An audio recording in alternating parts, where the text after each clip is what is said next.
Today hello students, today I am going to explain you the chapter number 3.3. The first question is find whether the following numbers are divisible by 7 and verify your answers. Okay, तो आपको इसमें ये पता करना है कि divisible by 7 है कि नहीं है और अपने नंबर्स को भी आपको वेरीफाई भी करना है साथ साथ. ठीक है, अब कैसे करोगे आप? तो in first question is I am giving you the example of first one 3178, and yesterday I told you about the steps related to the divisibility by 7 system. So here you follow 3 steps. One step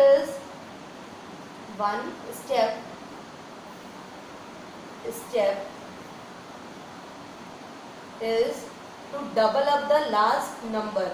That means you just divide the number by 2. That means 16. Then second step is to subtract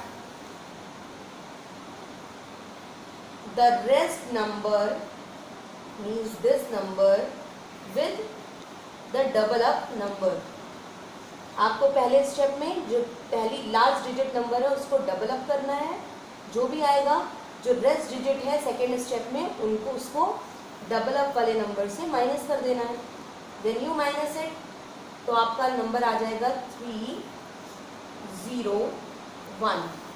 ये आपका minus करने पे आएगा. Third step आपकी होगी and the last step कि जो आपका क्या आया हुआ है, जो आपका माइनस करने पे डिजिट आया है, क्या ये डिजिट आपका 7 से डिवाइड करेगा कि नहीं. अगर ये पूरी तरह से 7 से डिवाइड कर जाएगा तो आपका डिजिट डिविजिबल 7 की डिविजिबिलिटी रूल को फॉलो करेगा. देखो, अब आप देख लो, आपका 301 आया है. अब आप डिवाइड करना जानते ही हो, साइड में आप डिवाइड करो 301 बाय. तो जब आप 301 को 7 से डिवाइड करोगे तो आपका जो आंसर आएगा, कैसे डिवाइड करोगे? देखो, बगल में मैंने पूरा सॉल्व किया हुआ है. आप 7 से डिवाइड करोगे, क्या ये फुली कट रहा है? हाँ, कट रहा है. तो 43 टाइम्स में अगर हम लोग 7 को लेके जाएंगे तो हमारा क्या होगा? ये 301 पूरी तरह कट जाएगा. इसका मतलब ये पूरी की पूरी डिजिट जो है वो हमारी 7 से डिवाइड करती है, कर जाएगी. अब वेरीफाई करने के लिए हम लोग क्या करेंगे? वेरिफिकेशन के लिए भी बोला गया है, तो हम लोग वेरीफाई करेंगे नंबर को कि क्या ये सही है कि नहीं है. तो वेरीफाई करने के लिए हम लोग क्या करेंगे? पूरी डिजिट जैसे हम लोग डिवाइड करते हैं, सेम वैसे ही हम लोग डिविजन का प्रोसेस फॉलो करेंगे. 7 को 31 से डिवाइड कर रहे हैं, तो 7 में 31, 7 4 ज़ा 28 एंड आपका बचा 337. ठीक, अब 7 के टेबल में 37 आएगा. 7 4 ज़ा 28, 7 5 ज़ा 35 और फिर आगे बढ़ जाता है ज़्यादा. तो 7 5 ज़ा 35, 28, 7 4 ज़ा 28. आप देख रहे हो कि हाँ, ये पूरी की पूरी डिजिट 7 से फुली तरीके से डिवाइड हो जा रही है, क्योंकि रिमाइंडर हमारा कुछ भी नहीं बच रहा है. तो ये लेंदी प्रोसेस है, इसको आप शॉर्ट में कर सकते हो और आप जल्दी जान सकते हो कि क्या ये डिवाइड करेगा कि नहीं. वो छोटी सी स्टेप करके इतनी लंबे डिवीजन से आप बच जाओगे. और ये वेरिफिकेशन भी हमारा हो गया है. तो ये एक्सरसाइज 3.3 का पहला क्वेश्चन मैंने आपको समझा दिया है. रेस्ट क्वेश्चन आप इसी तरह करोगे. Your problem is related to chapter number exercise 3.3 A1 and fifth question. Okay, here you have to know the first the divisibility rule of 7 and then verify the answers, and your problem is related to verification. So fifth one, the number is 15323. This is the number. Okay, so here you have to solve it by the divisibility rule of 7, and in this, because I am explaining this, so I just explain all the things related to it. तो पहले मैं आपको इसका divisibility rule, first of all I am just going to tell you about the divisibility rule of it. So in first step, as you do, in step first, you just take a last one digit and multiply it, then the number is 6. And then in step 2, you just subtract the number with the rest number, and then you get number 1532. When you subtract it with 12, then 1 5 2 and the last one is 6. You get this number. And the step 3 is 2 1 5 2 6 divided by 7. Then the answer is, I just do the division here. You just see 7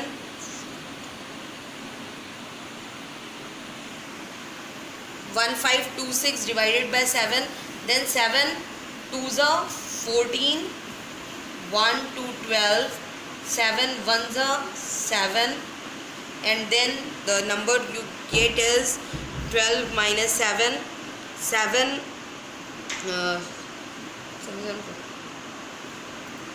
6 5 and 56, 7 8s are 56, and the number cutted. That means 7 is fully divided by this number. That means this is full. 7 will cut this number fully. ठीक है, 7 से ये number divide हो गया. That means कि ये number भी जो पूरे डिजिट हैं वो भी 7 से डिवाइड हो जाएंगे. तो जब ये पता चल गया तो अब हमें क्या चाहिए कि वेरिफिकेशन करना है. Your problem is related to the verification of the number. आपको वेरिफिकेशन जाना है.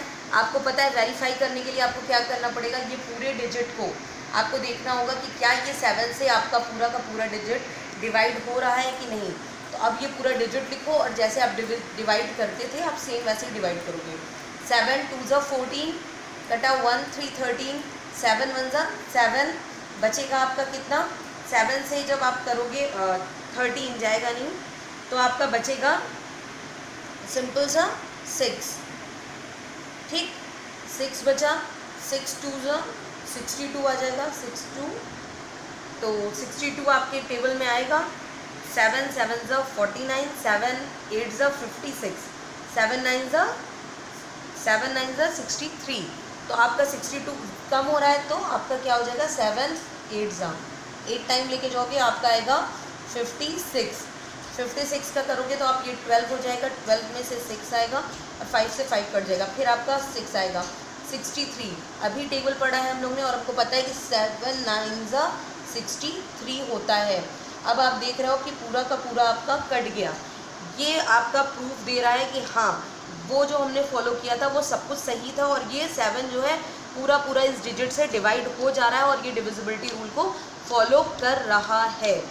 Okay, if you have anyone have any problem related to any topic, anything, then you will ask to me. Thank you. So we move forward on exercise 3.3, question number B. Find whether the following number are divisible by 8. So in this question you know the divisibility rule of 8 to solve this problem. So in this first question, if you see the digit or the number is so lengthy, अगर आपको इसको normal process से पता करना हो कि 8 से divide करेगा कि नहीं करेगा, तो you have to follow so many steps. आपको इसको डिवाइड करना पड़ेगा और बहुत चीज़ें. तो इसको हम लोग को शॉर्ट करने के लिए we follow only the divisibility rule of 8. हम डिविजिबिलिटी रूल ऑफ 8 को फॉलो करेंगे. तो डिविजिबिलिटी रूल ऑफ 8 कहता है कि आप लास्ट के 3 डिजिट देखो, 100 प्लेस, 10 प्लेस और 1 प्लेस के डिजिट को देखो. दैट मीन्स 5 1 2 यही है लास्ट का आपका इस डिजिट का नंबर. तो ये देखोगे आप क्या ये 3 डिजिट लास्ट की 100 1 और 10 प्लेस की डिजिट जो आपकी है लास्ट की 3 डिजिट, क्या ये 8 से डिवाइड करेगी कि नहीं. अगर ये 3 डिजिट आपकी 8 से डिवाइड कर जा रही है, दैट मीन्स ये पूरा का पूरा जो इतना लंबा आपका डिजिट है ये पूरा का पूरा डिजिट आपका 8 से डिवाइड कर जाएगा. तो इतनी लंबी प्रोसेस हम लोग को ना करते हुए शॉर्टकट में हम लोग समझ जाएंगे कि क्या 8 से डिवाइड करेगा या नहीं करेगा. तो इसके लिए देखो हम लोग क्या करेंगे. देखिए 512 इसको हम लोग डिवाइड करेंगे 8 से, क्या ये डिवाइड होगा? देखो अब हम लोग सेम प्रोसेस में करेंगे, जैसे हम लोग डिवाइड करते थे सेम एज इट इज हम लोग इसको डिवाइड करेंगे। तो पहला हम लोग का है 51, 8 में कितने टाइम्स? 8 7 ज़ा 56, तो ये 51 से ज़्यादा हो जा रहा है, तो इससे इनको कम करना है। 8 6 ज़ा 48, 48 से कट किया 3 आया 32, 8 4 ज़ा 32, और ये पूरी तरह से कट गया। There is no reminder on that, कोई भी रिमाइंडर नहीं है, इसका मतलब कि 8 से फुली कट हो गया है। तो जब ये 8 से फुली कट हो गया, इसका मतलब कि पूरा का पूरा डिजिट हमारा जो है वो क्या होगा? 8 से कट हो जाएगा। आपको फर्स्ट क्वेश्चन में वेरिफिकेशन भी देना था, बट इस क्वेश्चन में आपको वेरिफिकेशन नहीं देना है, इसलिए आपका यहीं का यहीं प्रोसेस खत्म हो गया एंड यू जस्ट सेड कि yes it is divisible by 8। Okay, now we do next question, question number C. और रेस्ट वन आपका होमवर्क है, आप काम करोगे, खुद से करो, कोई भी प्रॉब्लम होती है आप मुझसे पूछ सकते हो, मैं आपको समझाऊंगी। नेक्स्ट वन है सी। सी में आपका डिविजिबिलिटी रूल ऑफ 9 को आपको बताना है, और बताना है क्या ये नंबर उसको फॉलो करेगा और डिवाइड होगा कि नहीं। सेम चीज़ को 9 के डिविजिबिलिटी रूल पर रखकर हम लोग फॉलो करेंगे। So first question and that is, उसमें फर्स्ट क्वेश्चन आपका है 9 3 0 1 2 3 एंड 4, इतनी बड़ी डिजिट है, क्या ये डिविजिबिलिटी रूल ऑफ 9 को फॉलो करेगी कि नहीं? इसके लिए हम लोग को सिंपल, आपको डिविजिबिलिटी रूल ऑफ 3 पता होगा तो 9 भी सेम वही होता है। डिविजिबिलिटी रूल ऑफ 3 और 9 सेम है, मतलब हर डिजिट का आप क्या करोगे? हर डिजिट को लोगे और सबका उठाकर प्लस कर दोगे। तो जितनी भी डिजिट है हम लोग क्या कर रहे हैं? उस डिजिट को प्लस कर दे रहे हैं। जब हम हर डिजिट को प्लस करेंगे तो हमारा जो भी आएगा, जो कुछ भी आएगा काउंट होके, अब देखो हम लोग को कितना आएगा? 3 9 9 3 12 12 13 14 15 16 17 18 19 20 21 22 22 आपका नंबर काउंट करने पर आ गया है, प्लस करने पर। अब ये देखा जाएगा क्या ये नंबर आपका 9 से डिवाइड करता है कि नहीं। अगर ये 9 से पूरी तरह से डिवाइड कर जाए तब तो आपका ये पूरा डिजिट 9 से की डिविजिबिलिटी को फॉलो कर रहा है, डिवाइड करेगा, वरना ये 9 से डिवाइड कभी भी नहीं करेगा। अब आप 22 है 9 से, 9 का टेबल पढ़ो 9। Okay, so 22 is not divided by 9। आपका 22 जो है वो 9 से डिवाइड नहीं करेगा, क्योंकि 9 के टेबल में कहीं 22 आता नहीं है, 22 नहीं कटेगा। दैट मीन्स कि पूरा का पूरा डिजिट आपका 9 से डिवाइड नहीं करेगा। तो इतनी छोटी स्टेप में आपको ये पता चल गया कि हाँ ये पूरा इतना बड़ा डिजिट 9 से डिवाइड नहीं करेगा। अब now we move on question number D, which is find whether the following number are divisible by 10 और नॉट। अब हमें 10 की डिविजिबिलिटी जाननी है, तो 10 की डिविजिबिलिटी जानने के लिए अब हम लोग को फर्स्ट नंबर जो हम लोग को दिया गया है पता करने के लिए, दैट इज 2 2 4 3 1 7 5।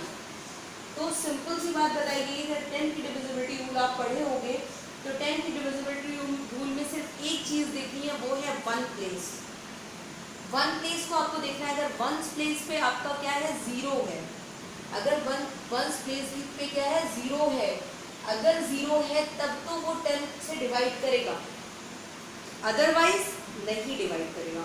अब आप क्या देख रहे हो? 1 प्लेस पे क्या है? 5। सिंपल सा 10 की सबसे इजी होता है, आप कह दो कि ये डिविजिबिलिटी रूल ऑफ 10 को फॉलो नहीं करेगा।